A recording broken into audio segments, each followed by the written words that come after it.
Thank you all. Thank you very much. First of all, thanks, Joe, for everything you've done for the people in your charge at the Boys and Girls Club. Thank you, Poppy Harlow, for becoming part of this effort. Thank you, Uchela de la Cruz, for singing the national anthem. You were wonderful today. And I want to thank all the people who made contributions to this project, especially George Gillespie, Thomas Murphy, and the Pinkerton Foundation, and everyone else.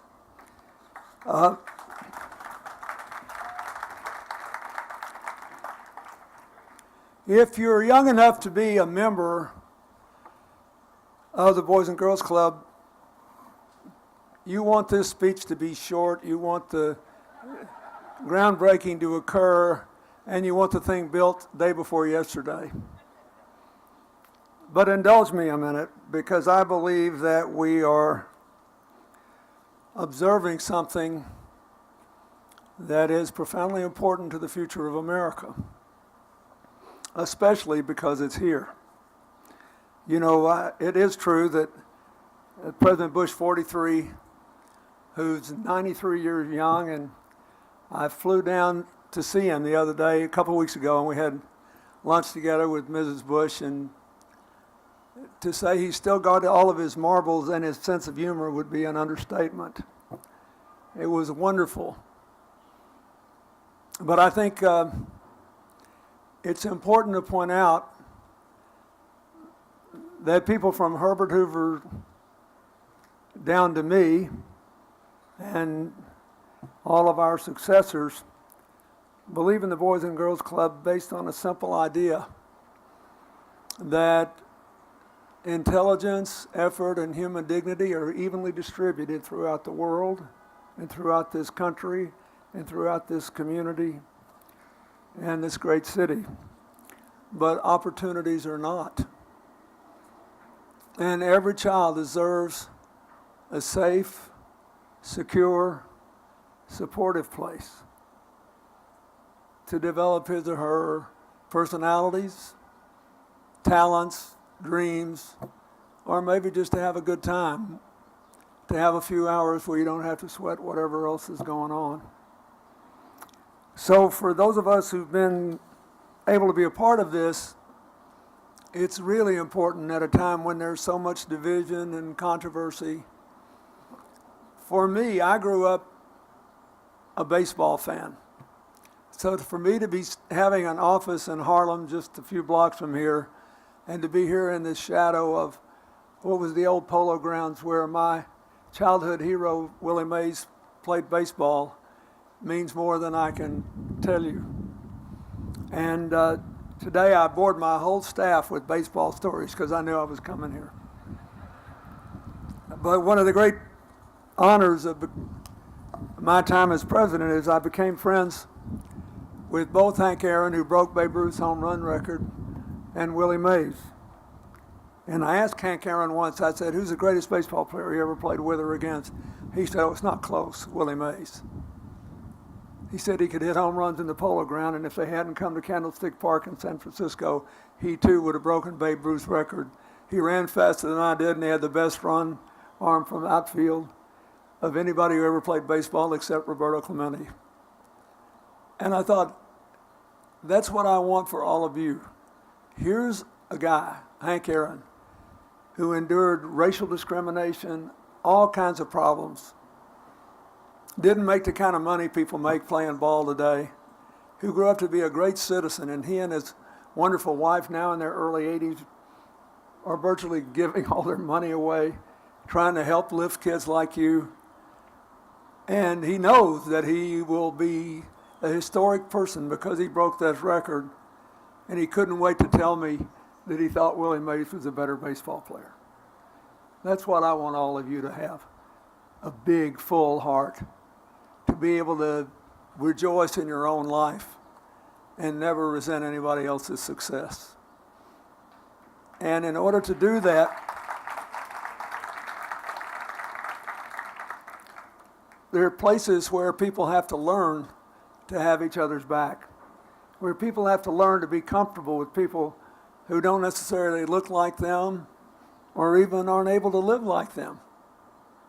But down deep, they are like them. At least we have more in common than what divides us. It's what makes New York City in general and Harlem in particular a special place to be. When I was 22 years old, I used to come home when I was living overseas for 2 years, and I'd fly into New York before I could get a plane to Arkansas. I always spaced the time, and I'd take the bus into Harlem and walk up and down 125th Street, looking for the music, looking at the street vendors, talking to the people, because I knew it was part of my America too, and it was fascinating to me. The Boys and Girls Club that I was part of when I was a boy growing up gave me a safe place to swim before I was a decent swimmer, a safe place to play basketball when I was still too fat and slow to have much of a jump, and a safe place to swing a bat when I could hit a ball if it wasn't going too fast. But more than that, it just gave me a place where I could be around grown-ups I admired, grown-ups I trusted, and grown-ups I thought cared about me and everybody else. It means a lot when you're young. When I was a young governor, I read a study of young people who succeeded against all the odds. The young guy who grew up on a doorstep not too far from here, who had 3 brothers who sadly went to prison, who became a doctor because the guy that ran the local newspaper stand asked about him every single day on his way to and from school, made him show his homework, worked with him. And the guy that did this study also studied wealthier kids who'd grown up in troubled environment, and he said, the only thing all these kids who made it against all the odds had in common is that they had a caring, loving, supportive adult in their life that made them feel like they were the most important person in the world to somebody. That's what I want all of you to find in the Boys and Girls Club. So,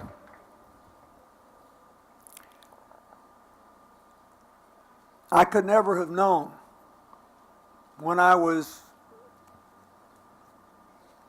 old enough to be where those of you who are wearing these t-shirts are, that I would become president. At the time, if I had to choose between becoming president and being friends with Willie Mays and Hank Aaron, I would have taken the latter over the former in a heartbeat. You never can tell where life will lead you when you step out, but you got to step out. And there needs to be somebody there to help you take the first steps. That's the Boys and Girls Club. Some of you will prove you're amazing athletes. When Willie Mays played with the Giants in the Polo Grounds, he actually lived in this neighborhood. He used to walk to work. He used to play stickball in the streets with kids back when kids did that. And they measured the progress of how well they were playing and how well they hit the ball, not so much by how many runs were scored as to how many manhole covers they avoided with the baseball, but play they did. And that's what I want you to do. I want to thank again all these investors, especially the ones I mentioned and the PNC Bank. And for the adults in the audience, I want to say something about the New Markets Tax Credit. You just heard about it a little bit. It's the most important unknown economic incentive of all of our laws, and it's one of my proudest bills. I worked like the devil to pass it, and we had, it's hard to imagine today, but we had about the same number of Democrat and Republican votes for it. And when we started, I did it based on 7 years of trying to help the American economy grow together, and 12 years before that as a governor. in a state that started off when I became governor with the second lowest income in the country and had the fastest job growth rate in the country in my last year. But you don't just do these things overnight. So we had to put together the money to build this. All over America, there are people who are unemployed or underemployed. There are communities where old factories have closed. There are people who need the jobs like these construction workers are going to get out here. There are bridges to fix, roads to fix, rusty water pipes that needed taken up and fresh ones that need to be put down.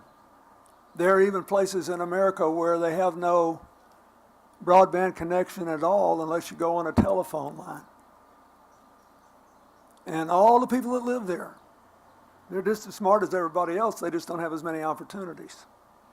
So what the New Markets Tax Credit does is offer a tax credit that can go as high as 39%, which is huge, for people who will invest in areas where the unemployment rate is above the national average or the per capita income is well below, or both. It was designed to do something for small towns that often get overlooked, but we made sure that it also covered neighborhoods within bigger cities that get overlooked because it applies to census tracts. So if you want to know where to build a boys club in Harlem, you got to check the census tract. And that's a good thing because we need more and more and more people to live near places where they can make a decent living. So in addition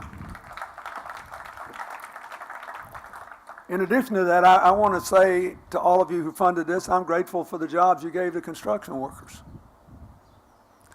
I'm grateful to the AFL-CIO. They raised $16.5 billion at my request starting in 2011 to put into private infrastructure projects, and they've created 100,000 jobs. It's the biggest infrastructure fund in America.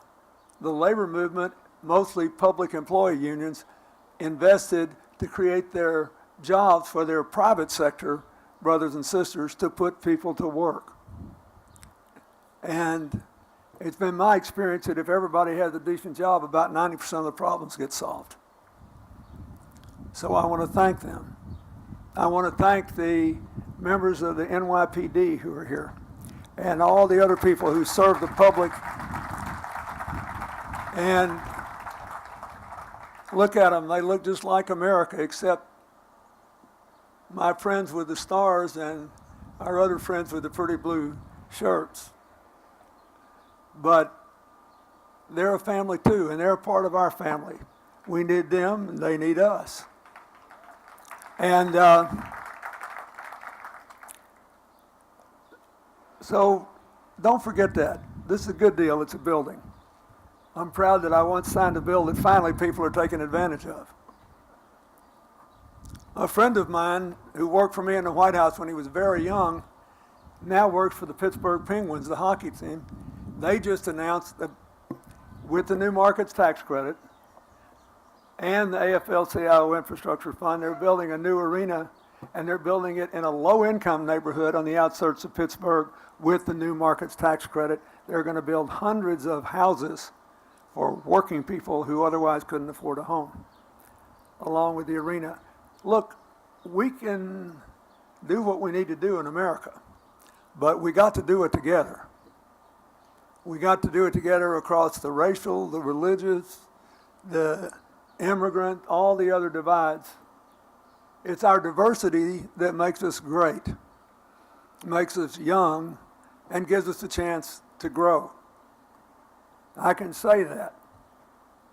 Our donors over there are not the youngest people in the world.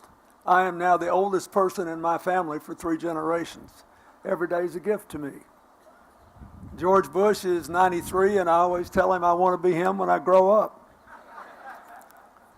But the older you get, if you've had a good life, the more you think about the young. Do you want people to have the same chances you did to make the journey you made? I mean, my odds of growing up in the way I did and my life turning out the way it did were very long. But I get tired of hearing politicians say they were born in a log cabin they built themselves. The truth is, nobody ever amounts to much without a hand up now and then, without a pat on the back, without somebody looking at you and telling you it's going to be all right. And you're going to be all right. That's why I love the Boys and Girls Club, and why I love this project, and why I like having an office in Harlem, and why I'll always be grateful to the people who stood up for me and stood up to me when I was an unruly young boy, and for the people who do the same here today. God bless you. Thank you.